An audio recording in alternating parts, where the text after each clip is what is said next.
Assalamualaikum warahmatullahi wabarakatuh. Hari ini kami mulai belajar pembelajaran diskusi di kampus TIT Al-Material, mata kuliah studi keislaman.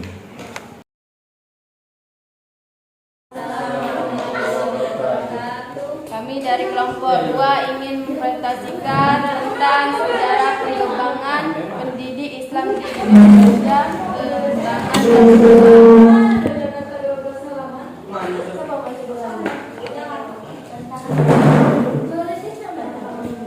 dibacakan oleh email. Kelompok berapa itu?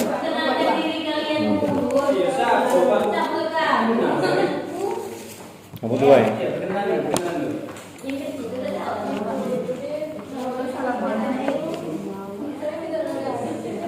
Tentang sejarah perkembangan pendidikan Islam di Indonesia ya, tantangan dan peluang. Oke, lanjut. Yang lain dengar.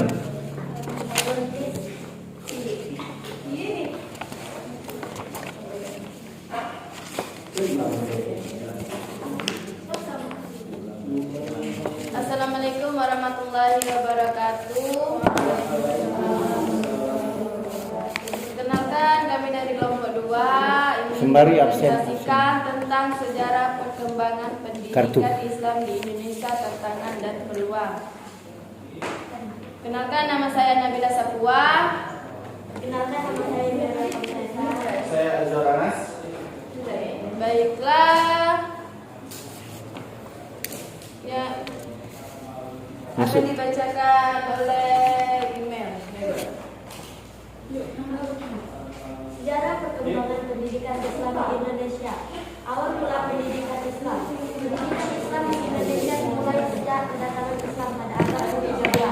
Masjid menjadi pusat pembelajaran di mana para ulama mengajarkan Islam berbahasa Arab. Perkembangan pesantren. Pesantren muncul sebagai lembaga pendidikan formal yang mengajarkan agama dan ilmu pengetahuan. Pesantren menjadi tempat penting untuk pendidikan Islam, terutama di kalangan masyarakat tradisional. Kolonialisme dan pendidikan Islam.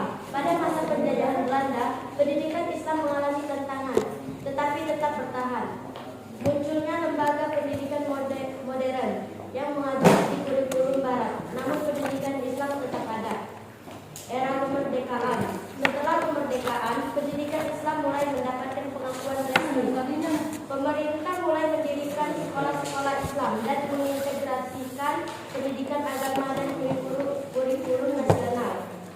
Reformasi dan modernisasi. Pada akhir abad ke-20 terjadi modernisasi dalam pendidikan Islam dengan munculnya sekolah-sekolah Islam terpadu. Pendidikan Islam kini mencakup berbagai disiplin ilmu, termasuk sains dan teknologi. Baiklah, saya lanjutkan. Sejarah perkembangan, judulnya ini nah. Sejarah perkembangan pendidikan Islam Indonesia, tantangan dan peluang. Baiklah, peluang dalam pendidikan Islam di Indonesia. Jumlah populasi Muslim yang besar. Indonesia memiliki populasi Muslim terbesar di dunia, memberikan potensi besar untuk mengembangkan pendidikan Islam. Dukungan masyarakat. Masyarakat semakin menyadari pentingnya pendidikan Islam yang mendorong peningkatan jumlah lembaga pendidikan Islam. Dipoto video share di grup. Integrasi teknologi. Pemanfaatan teknologi.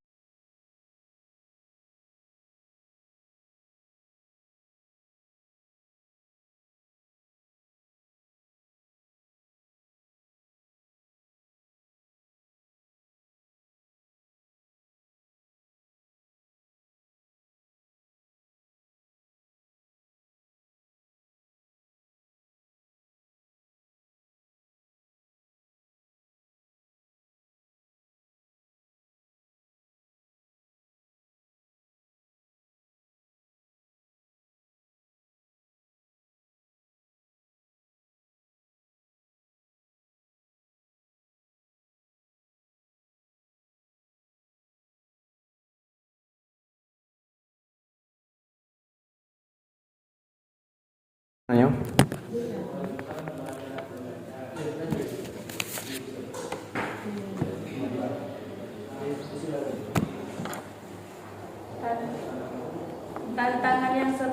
apa yang dihadapi Ya, untuk perkenalkan dulu. Sumbai. Nama saya Diana Putri, perwakilan dari kelompok 4 ingin bertanya tantangan yang seperti apa yang dihadapi untuk meningkatkan mutu pendidikan di lembaga pendidikan Islam.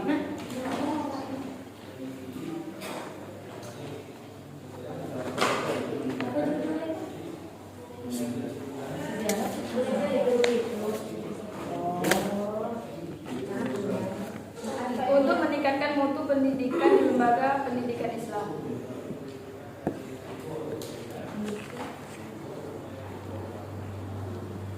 Oh, jadi biar.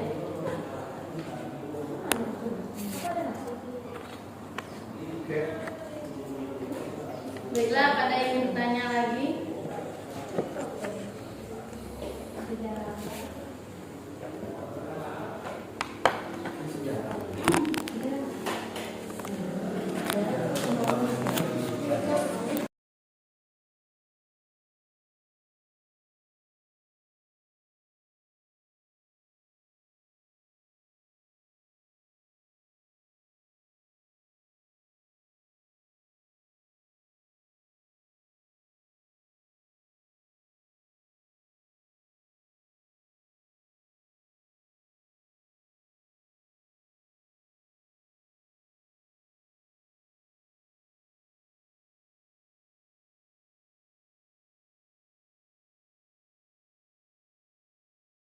Baiklah, saya akan bertanya dari kelompok 2 dan kelompok 3, apa tantangan pendidikan Islam pada zaman sekarang? Itu pertanyaannya. Baiklah, ada yang ingin bertanya? Tadi yang pertanyaan pertama kelompok berapa? Kelompok 2. Bapak satu lawan. Masalah ini anak tadi kau. Ya udah bertanya lah.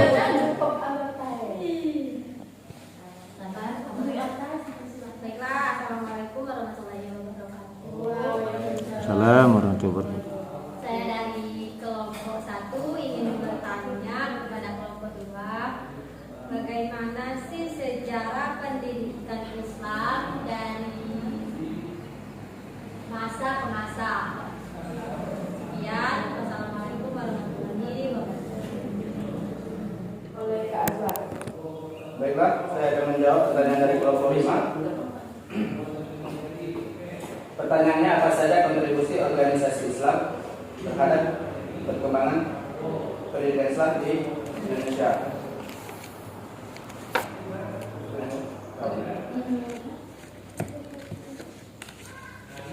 Jadi kontribusinya salah satunya adalah pembaruan hukum Islam. Memperbarui hukum Islam yang dilakukan secara bertahap, tidak hanya dalam bidang peribadatan tapi juga dalam bidang pendidikan. Yang kedua itu fatwa, ya. Karena organisasi Islam itu, contoh organisasi Islam itu salah satunya NU, Nahdlatul Ulama, dan yang kedua Muhammadiyah. Itu adalah salah satu organisasi Islam yang ada di Indonesia. Jadi organisasi ini ikut serta dalam memfatwakan hukum-hukum Islam yang berkontribusi dalam pembaruan hukum Islam dalam pendidikan. Terus menyalurkan aspirasi masyarakat. Ormas Islam berperan sebagai penyalur aspirasi masyarakat secara konstruktif, dan juga kontribusinya terhadap pemerintahan. Kontribusi terhadap pemerintahan itu kembali juga kepada Kementerian Pendidikan. Mungkin itu saja yang dapat saya sampaikan. Kembali kepada moderator. Apakah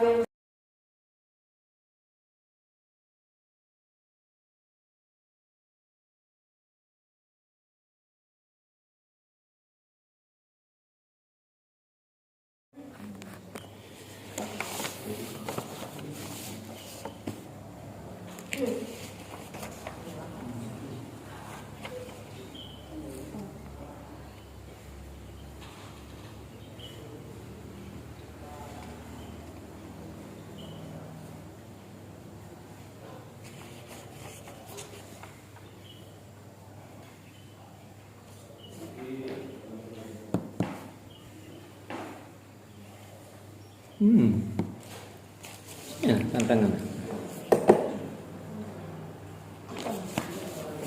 Baiklah, kami akan menjawab kelompok 4 yang akan dijawabkan oleh Mia. Soalnya tantangan seperti apa untuk meningkatkan mutu pendidikan lembaga pendidikan Islam? Yaitu satunya kurang memadai. Kurang memadai itu sarana dan prasarana yang kurang memadai serta manajemen yang kurang optimal. Terus kurang relevan, kurikulum yang belum sepenuhnya relevan dengan kebutuhan. Kurang daya saing lulusan yang rendah. Kurang profesional, manajemen yang kurang profesional seperti kurang keaktifan, pengaturan kurikulum yang tidak jelas dan kurang pengawasan. Kurang kepercayaan, masyarakat skeptis terhadap lembaga pendidikan Islam. Kurang visi misi kelembagaan yang lemah. Tantangan global, kemajuan ilmu pengetahuan dan teknologi, demokratisasi dan dekadensi moral. Tantangan multidimensi, tantangan dari berbagai aspek seperti teknologi, ideologi, sosial, budaya, ekonomi, dan politik.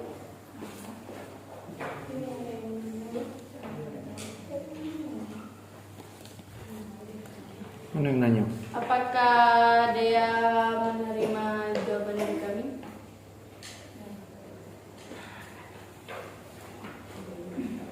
Tidak di ini, dia cantang dak ya. Lah kelompok berapa yang dijawab? Kelompok 1? Kelompok 5 dengan 4. 2 lagi pertanyaan. Maksud saya gini, supaya diskusi ini hidup kan. Kalau yang lain ditanya, yang lain sudah umpama sudah setuju aku. Kamu yang lain mungkin belum setuju, bisa kamu ngomong sebentar. Nah, gitu. Menurut saya dan tambahan dari saya, biar diskusi ini hidup, maksudnya itu kan.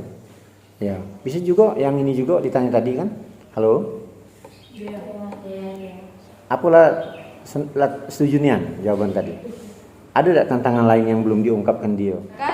Kurikulum, daya saing lulusan, sarana prasarana, ilmu pengetahuan. Ini dia kok di Jabar Bang, itu sebenarnya cuma aja. Banyak kan tantangan kan. Soalnya akan rusak, kan nantang kan jangan jadi ini nanti. Itu lebih ke cuman spesifikasinya biar enakan ini gitu. Ulang, apa pertanyaan tadi? Pertanyaan tadi? Tantangan pendidikan Islam pada zaman sekarang. Tantangan? Pendidikan zaman sekarang. Ya, apa tantangannya?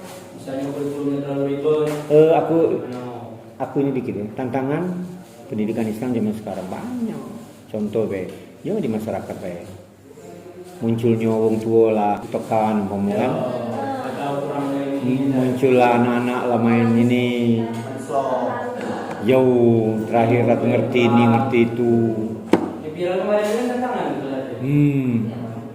Kemudian tantangannya seperti sebentar, tantangan seperti guru tidak berani lagi negur murid, negur ngadu, nyubit, aju ke polisi kan. Jadi budaklah dibiar, nantaklah kau. Oke.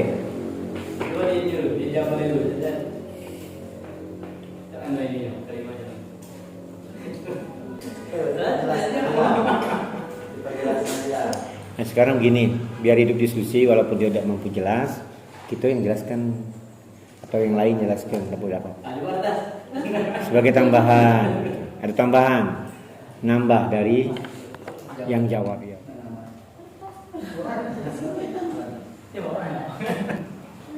Baik, akan saya tambah ya. Ini apa ya? Jelas yang disampaikan oleh teman kami tadi yang bilang perkembangan teknologi itu salah satu tantangan kita pada pendidikan Islam zaman sekarang. Pendidikan Islam harus bisa menguasai dan mengembangkan teknologi di dalam hal yang positif. Contohnya dengan kita bermain handphone, bermain laptop atau komputer, itu kita harus mengambil sisi-sisi positifnya saja.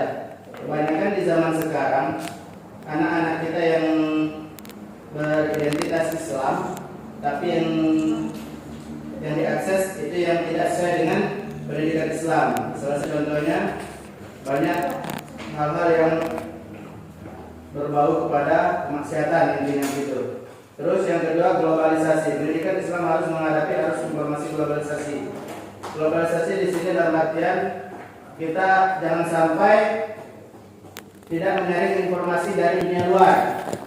Intinya dari yang bukan seajaran dengan kita, bukan orang Islam. Terus yang ketiga, kesenjangan pendidikan Islam harus kita atasi. Jangan sampai pendidikan Islam itu terbelakangi dengan pendidikan umum. Terus sikap masyarakat. Sikap masyarakat ini salah satu tantangan bagi kita, apalagi kita sebagai tenaga pengajar, khususnya dalam dunia Islam. Masyarakat juga harus punya perhatian terhadap pendidikan Islam, seperti contohnya mereka bisa menitipkan anak-anaknya di pondok pesantren.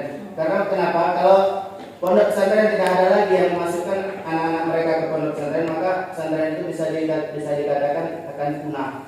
Karena semua masyarakat memasukkan pendidikan anak kepada pendidikan umum, otomatis pendidikan Islam atau pendidikan pondok pesantren itu akan hilang, berangsur-angsur akan hilang. Nah, oleh karena itu kita selaku pendidik, bagaimana sejarah pendidikan Islam dari masa itu banyak sejarahnya, mulai dari masa Rasulullah, masa Al-Khulafaur Rasyidin, masa Khalifah yang 4, masa dinasti Umayyah, masa dinasti Abbasiyah, masa 3 kerajaan besar, dan masa penjajahan Barat, dan masa negara bangsa. Jadi salah satunya saya ambil di sini dari masa Umayyah. Pada masa ini pendidikan Islam mengalami perkembangan yang signifikan ya. Pakar pendidikan Islam menggunakan kata al-madah untuk pengertian kurikulum, metode ceramah, dan demonstrasi banyak digunakan dalam institut pendidikan Islam itu pada masa Bani Umayyah. Terus masa yang kedua, masa dinasti Abbasiyah. Pada masa ini pendidikan Islam mengalami masa kejayaan. Lembaga-lembaga pendidikan Islam baik formal maupun informal berkembang pesat. Dan terus mungkin yang terakhir ini masa Orde Baru. Masa Orde Baru pada masa ini. Terima kasih Bapak atas jawabannya. Di sini saya ingin menambahkan atau menambah contoh perkembangan pendidikan Islam di masa sekarang itu contohnya seperti apa? Pendidikan yang bagaimana? Di masa sekarang. Contohnya mungkin salah satunya adalah banyak anak-anak zaman sekarang yang hafal Quran. Itu salah satu contohnya.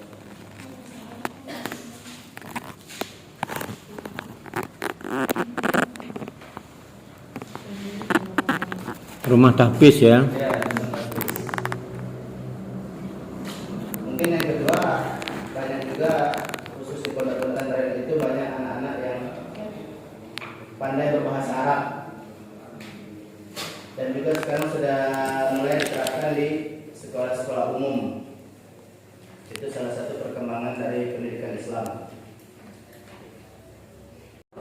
Aku rasa cukup karena sikok lagi maju. Ada satu kelompok lagi maju. Sebentar. Baik, sebelum diakhiri kelompok 2 ini telah melanjutkan diskusinya. Alhamdulillah.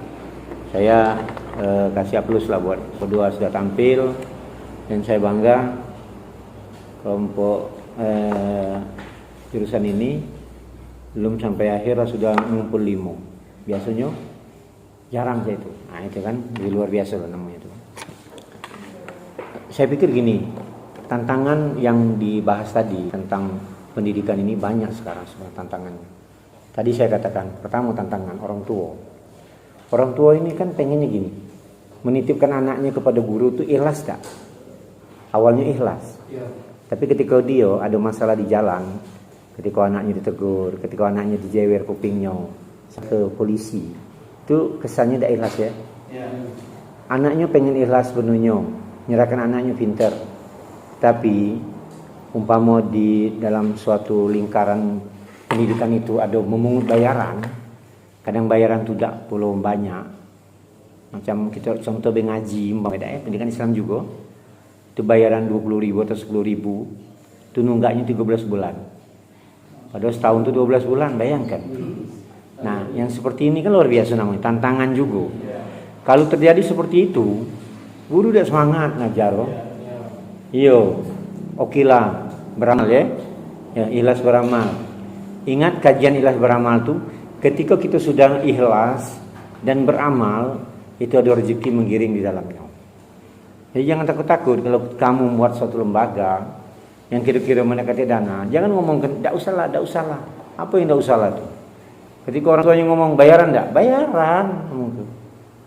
Atoklah bayaran itu berapa? Kenapa sekarang kamu lihat sekarang? Justru yang enggak bayaran itu tidak maju. Yang bayar mahal-mahal itu sekarang pendidikan itu lebih luar biasa maju.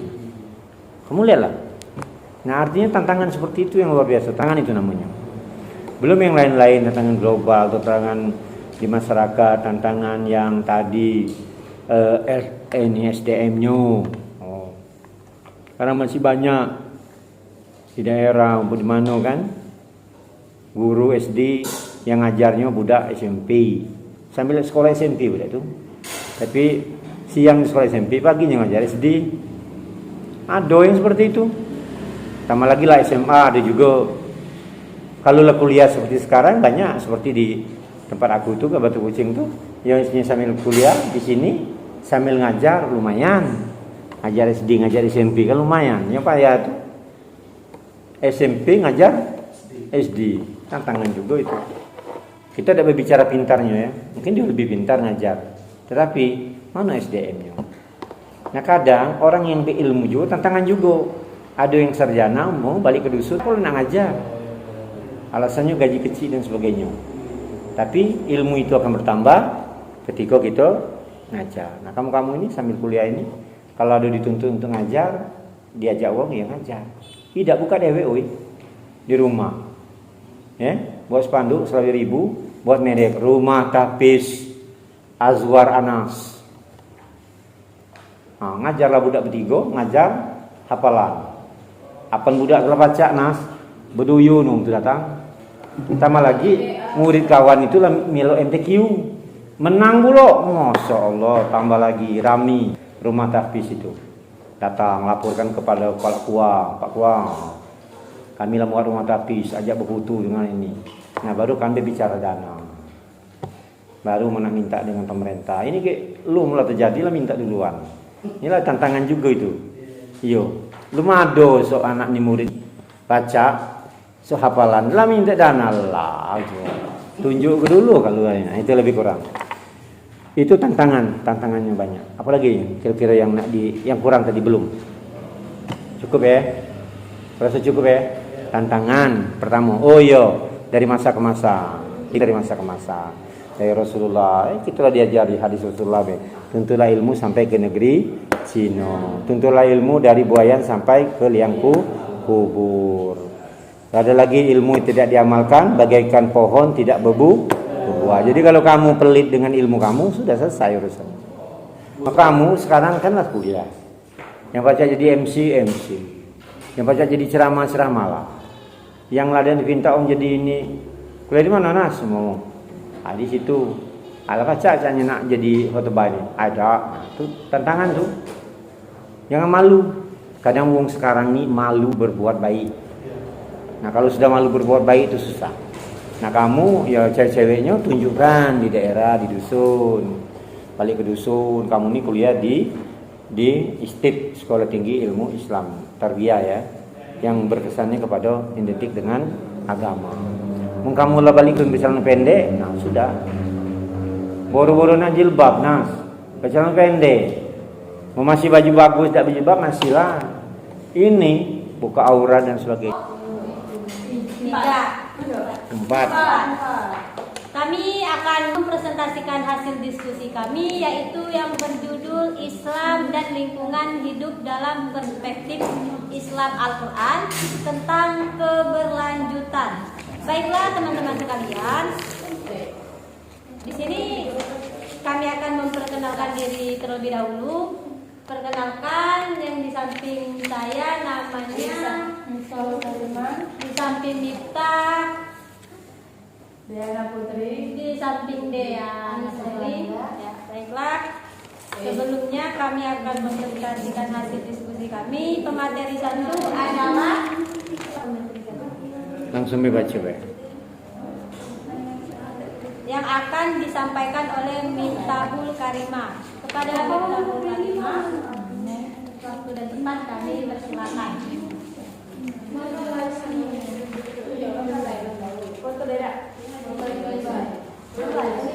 Yang nak maju langsung berlanjut, foto langsung. Tidak ada ceritanya. Lanjut ke situ, kamu masih nanti gantian saya. Bener lah, foto di grup, kamu tuh kan sudah foto di grup, kirim ke di grup kan dia mau di handphone. Oke, yang maju aja lanjut.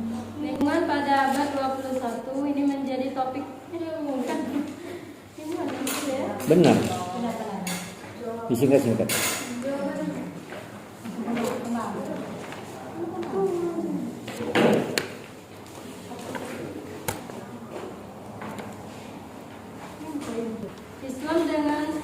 Islam dan lingkungan hidup. Islam dengan spirit rahmatan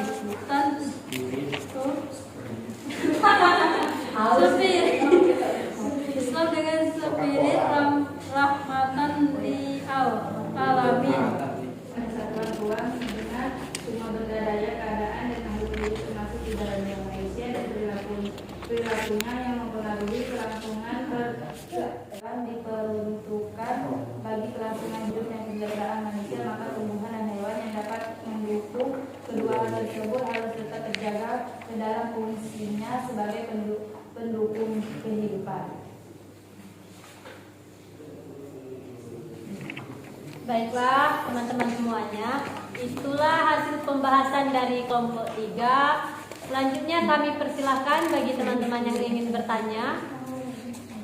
Dari kelompok mana yang duluan, silakan yang ingin bertanya. Kami persilahkan.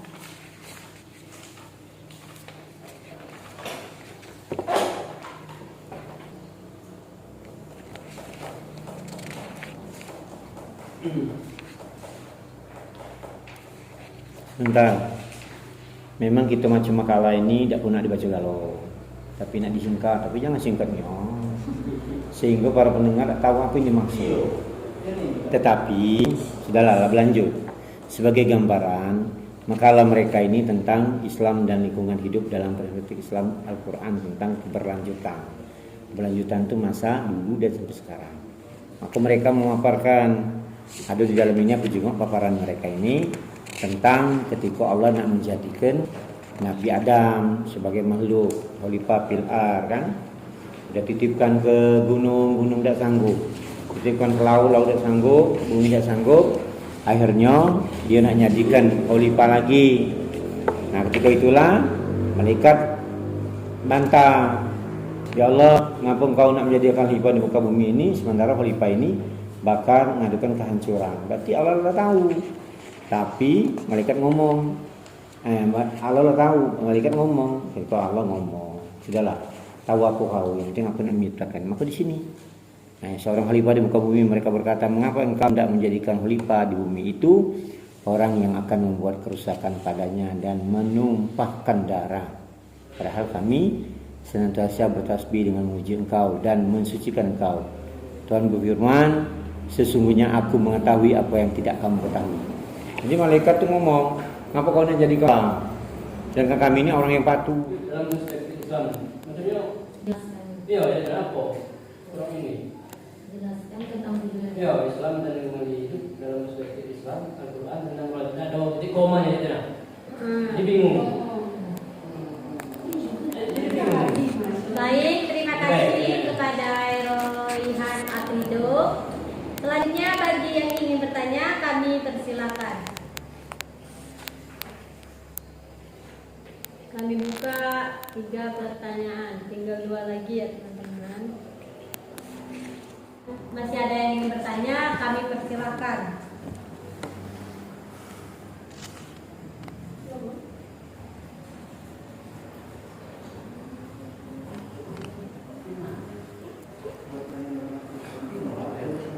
Tidak ada bingung, tidak.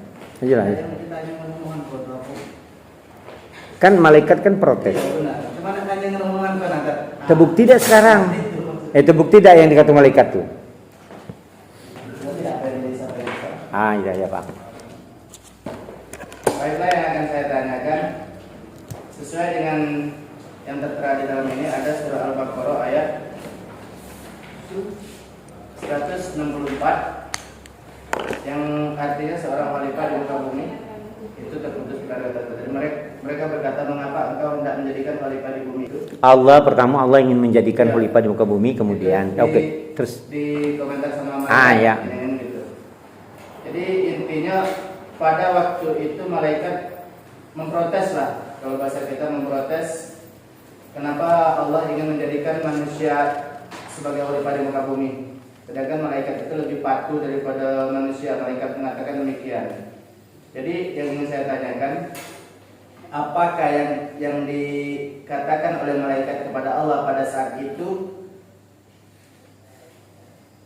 terlihat pada saat sekarang? Apa yang dipikirkan oleh malaikat pada waktu dia protes kepada Allah? Apakah terjadi pada zaman sekarang ini? Pertanyaannya adalah, apakah yang diprotes oleh malaikat? Yang ingin saya tanyakan, bagaimana cara kita membangun rasa peduli kepada lingkungan hidup dalam perspektif Islam Al-Quran tentang keberlanjutan? Baik, terima kasih. Bagaimana cara kita membangun rasa peduli kepada lingkungan hidup dalam perspektif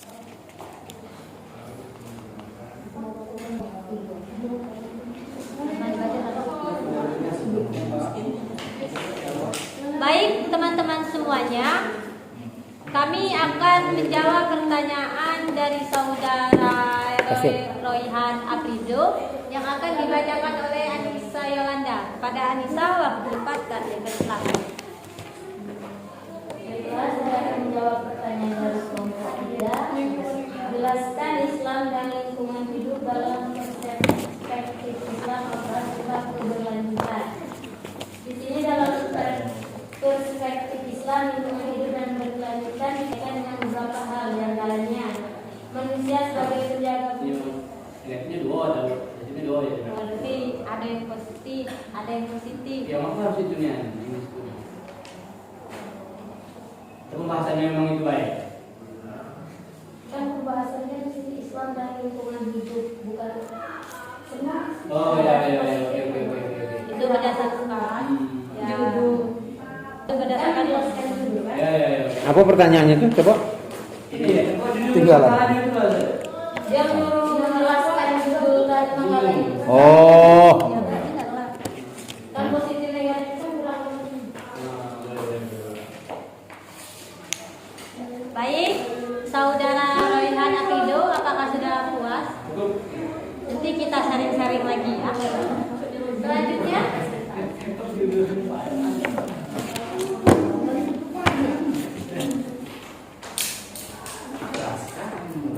Aku tidak paham apa pengunjuk judulnya memang ini, rasanya tidak kenapa.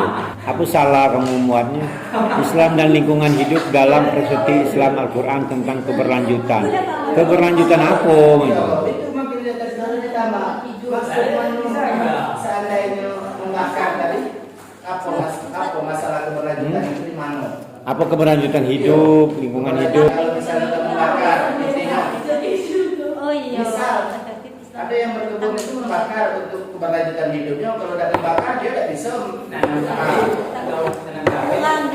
Apa definisi keberlanjutan itu? Atau perspektif Islam Al-Quran tentang berkelanjutan di lingkungan hidup dalam Kalau Islam. jelaskan definisi keberlanjutan di situ apa? Nah, itulah tentang Islam itu tadi. Judulnya Islam Ustaz Dewe yang membuat. Malaikat kepada Allah karena Allah menciptakan manusia, yaitu Nabi Adam.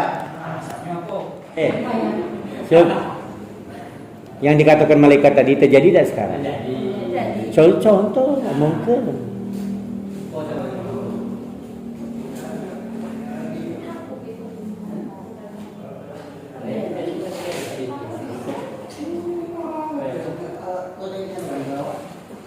Yang dikatakan malaikat tadi terjadi dah? Terjadi. Nah, contohnya apa?